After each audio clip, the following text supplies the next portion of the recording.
Hi everyone.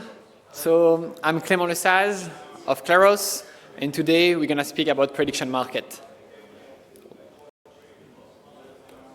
So this morning we got the news from France, and the election finally, like the left won the election. So this is pretty weird because most of the commentators, most of the poll were basically just discussing whether the far right would win or the far right would win an absolute majority. But finally, the left won, and pretty much no one had predicted that. Well, no one except prediction markets. So with the guy of Polka Market, we had set up a prediction market on the result of the election, and we had a 41% chance of the left actually winning the French elections. So it cost us only €5,000, which is around half of the price of a poll, and we got way better results because not only we got what was supposed to be the most likely outcome, which was similar to the poll, far right winning the election but no absolute majority, but we also got other potentiality, here the left, and which had decent amount of chance of happening, here 41%. So here we saw that prediction market gave more information than polls, and even at half the price. And even without real money, because it was just some play money and a few prices. So what are prediction markets? So let's give a simple example, still with the election, with the US election. We want to know which party will win the US election. So we create a prediction market, we ask a question, which party will win the election, and we put some token. Let's take a stable coin, let's put DAI. So now we get 3 tokens. We get a token of DAI if the Democratic Party wins, DAI if the Republicans win, and DAI if some other party wins. And they can be traded for DAI. So if the token of the Democrat Party is trading at 61 cents, this means that there is a 61% chance of the Democratic Party winning. Because if this party wins, those tokens will be redeemable for DAI. So we can do more than just asking about outcomes. We can also ask about values. So here, for example, we can ask what will be the inflation in the Eurozone, and we can put a range, 0% to 10%, and we can set up some tokens. So down token and up token.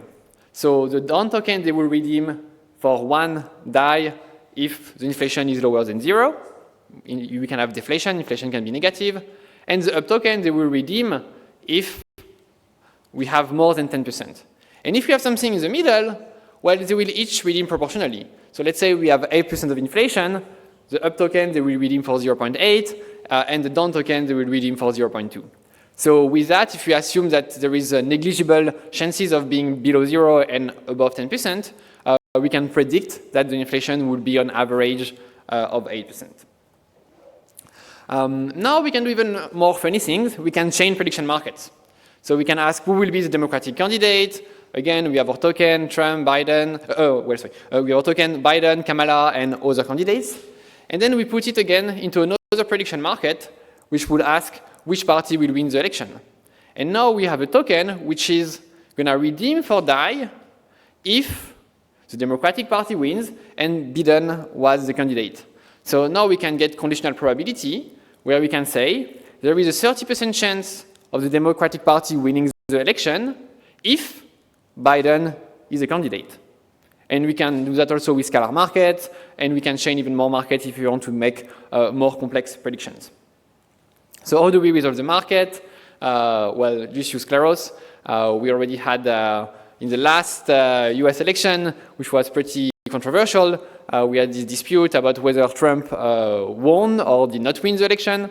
Well, the dispute was more if Trump lost the election or if it was undetermined because he was intenting some legal challenges and claiming that the vote was fraudulent. And Kleros ruled that Trump lost the election, and it was on a significant amount at stake, $2.5 million in dispute among Catnip and Omen. So, this problem, let's say, it's pretty much already resolved. But there are some more problems to be resolved to make good prediction markets. One first problem is the opportunity cost, because you can put your DAI in DeFi, you can put your ETH in DeFi, and if you do that, you can't really trade on prediction market with those. So the capital may be competing with other projects. You have a chicken and the egg problem. If there is no liquidity, there will be no traders, and if there is no traders, there will be no liquidity, because if there is no trader, there is not spread to be gotten by liquidity provider, and if there is no liquidity, obviously, well, you cannot trade. Another big problem is the impermanent loss. So it's a general problem in automated market makers, but it's particularly bad for prediction markets because all the categorical markets, they always go toward 1, the tokens, they go toward 1, or they go toward 0, if it's happened or if it doesn't happen. So if you just put normal AMM, you have a very big impermanent loss. So how can we solve that? Well, the opportunity cost, we can use the money Lego, and instead of putting a stable coin, we can put some yield-bearing asset. So let's, for example, we put some SDAI, we can have a market of, well, will there be a colony on Mars in 2050? And now they will redeem for SDAI, if you are correct. If it was a normal stablecoin, well, no one would play this market because even if they were right, they would lose more money in inflation. But now with yield-bearing asset, you can make prediction market for the long term. You have the chicken and the egg problem. This one, it may be easier to solve because the answer is pretty obvious. Like if you want someone to do something, in this case, provide liquidity to a market, the best thing to do is just pay them to do so. So you can start with liquidity incentive. We have project token, we can subsidize with that initially, but on the long term, we can find information seekers. People who will want to know something and are ready to pay for it. Example of the French election would be like the media wanting to discuss the potential result. For example, if you are making some real estate project, you may want to know if this particular area is likely to get an earthquake. If you are investing into a crypto project, you want to know if this particular platform can be hacked or not. But you can also do another thing. You may want to actually convince other people of what you already know. So for example, we had the US, they knew that Russia was going to invade Ukraine, but they could not convince the remaining of the world in time about that. So they could subsidize the market because they want people to know something, they want to convince other people something they already know. So that leads to the Seer flywheel, where we can start by providing project token, we get liquidity providers. Because we have liquidity provider, we can have traders. Some people are going to trade for fun. Some people are going to trade seriously. By that I mean they will really spend a deep amount of time into researching all those questions. And people trading for fun are probably going to lose money on average. Liquidity provider may also lose a bit of money to the serious traders. But thanks to the serious trader, we will have representative market odds. And so that will be good for prediction. Now you know the likelihood of this event. The information seekers, they may want to know more information, and so they can pay liquidity provider to get access to prediction market information on other markets. Revelation loss. So we have the Ukraine war. The Ukraine war stopped in 2024. And what happened if, like just now, like Putin say, hey, I'm going to withdraw my troop, it's over, we won, we just keep Donbass, and the war is over. Now we have a problem for, well, if you're Ukrainian, you're happy, but if you are a liquidity provider, then you have a problem, which is that everyone is going to see that now the war is over, yes, it's going to happen. So the token, yes, is worth 1, but you are selling it at lower than 1. So everyone is going to jump onto the market, and whoever is going to manage to make the order first, so it's more like, it's like human MEV in some way, are going to get token at way below one DAI. And that will be a loss for market makers. So what can you do to avoid that? We can do an hybrid between an auction mechanism and an AMM. So we make an AMM. Here we put it just between 0 and 1 because we can't have more than 1 because at best it's redeemed for the underlying. And most of the time you want to buy, you make your order, there is a 1-hour auction, and if no one else is trading on this auction, you get it as a normal AMM except you waited for 1 hour.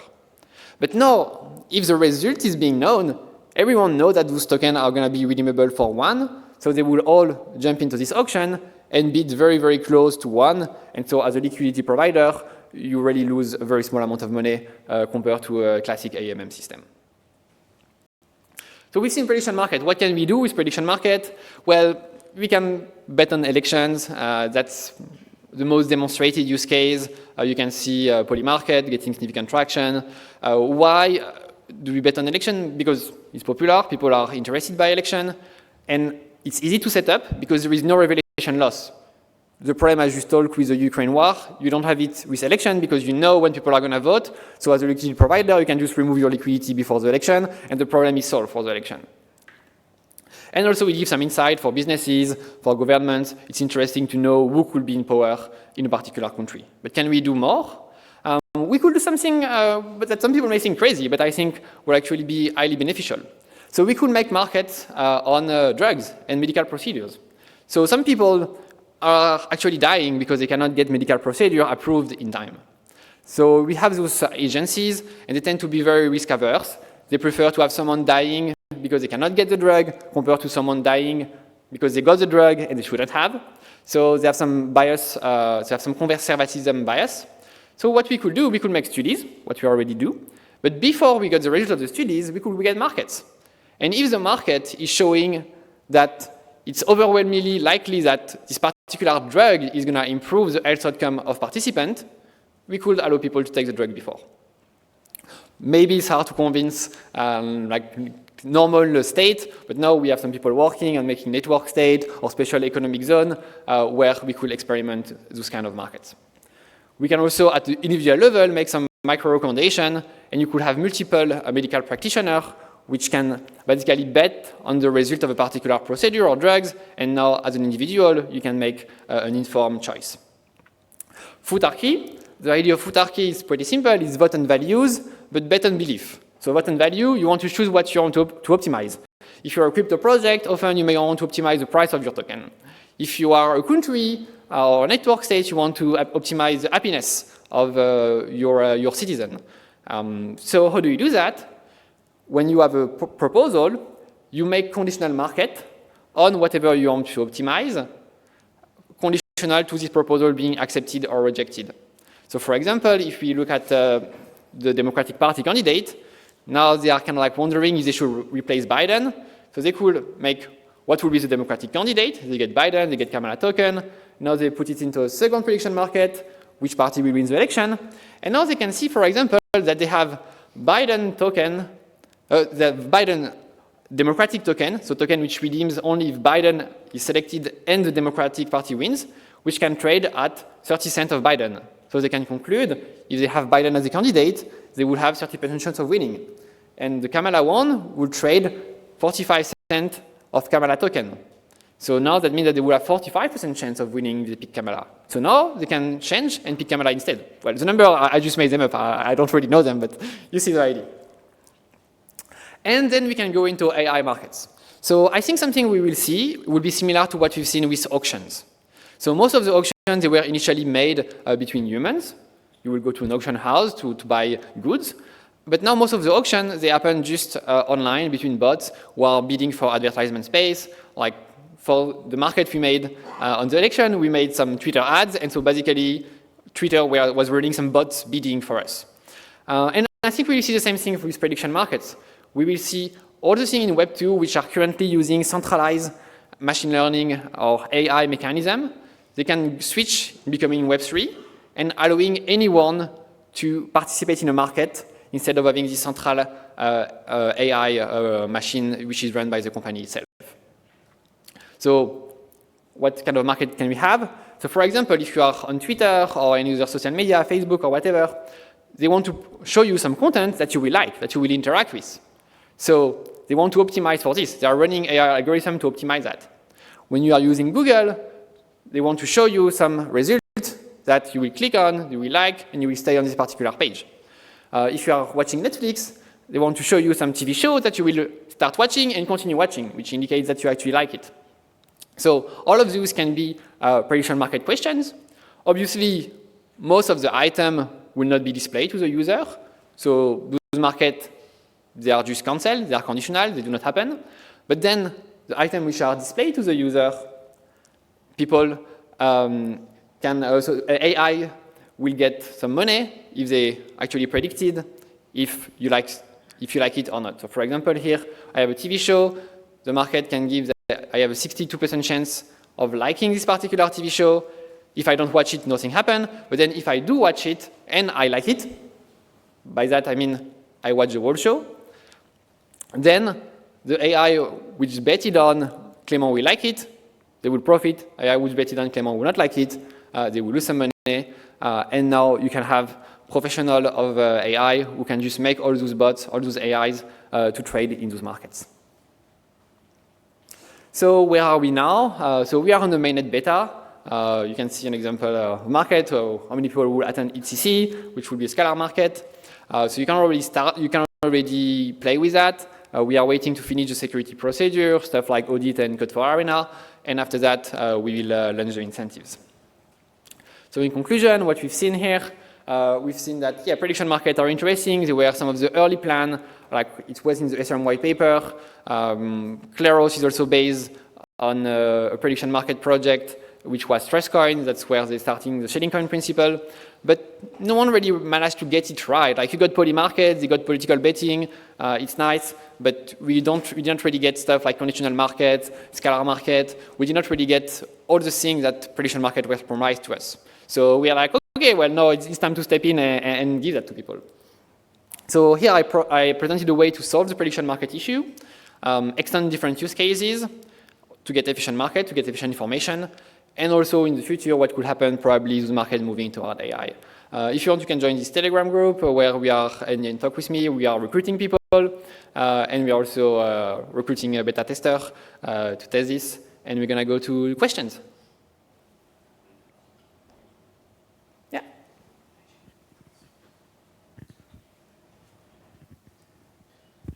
Maybe you mentioned this at the beginning, but I was not here.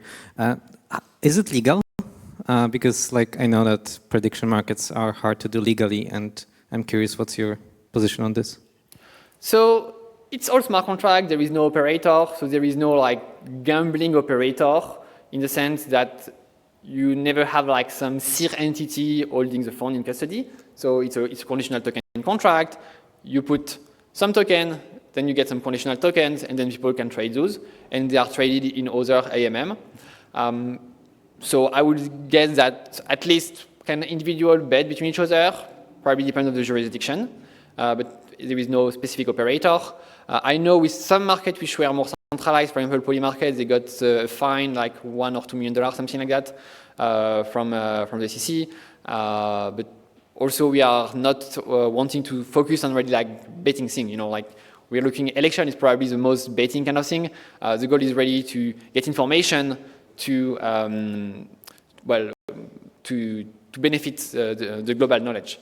And I think that's what Robin Hanson was saying, that everything is initially classified as gambling and usury until a regulator find out that it's actually beneficial. So I hope we will see that, and we will see probably like regulators embracing that. And you know, like you had stuff in the US, like you had a prediction market, which were mistakenly labeled as Middle East terrorism, which was not really the market, and they initially got shut down. But the government have already tried running prediction markets, so I don't think all governments are anti-prediction market. But obviously, I'm not gonna say hi to the US or advertise to any US people. If you are US, please leave the room. I don't like your SEC. Yeah. Thanks. How do you prevent the political activists from destroying the accuracy of the prediction of the probability given to a particular element? Or just because they lose money. If you, let's say you want to increase the display chance of the far right to win, you just buy a lot of far right token. If you do that, that's going to move the market a bit, yeah. But then when the far right loses, well, you lost all that you put on this market. So initially, the prediction market may not be at their best because initially, the capital of people participating is just linked to how much capital they had initially. Or in play money, like in Forland, it was just the same amount. But across time, you win one prediction, now you get more token. And you also get more incentive to continue to make predictions. So people who are good at predicting, they are going to accrue capital, while people who are bad at predicting, either because they are bad or because they want to modify the odds for any other purposes, they will lose capital. And so the good predictors, they will get more and more market impact because they have more and more capital compared to the bad predictors. Yeah. Thank you very much. Thanks, everyone.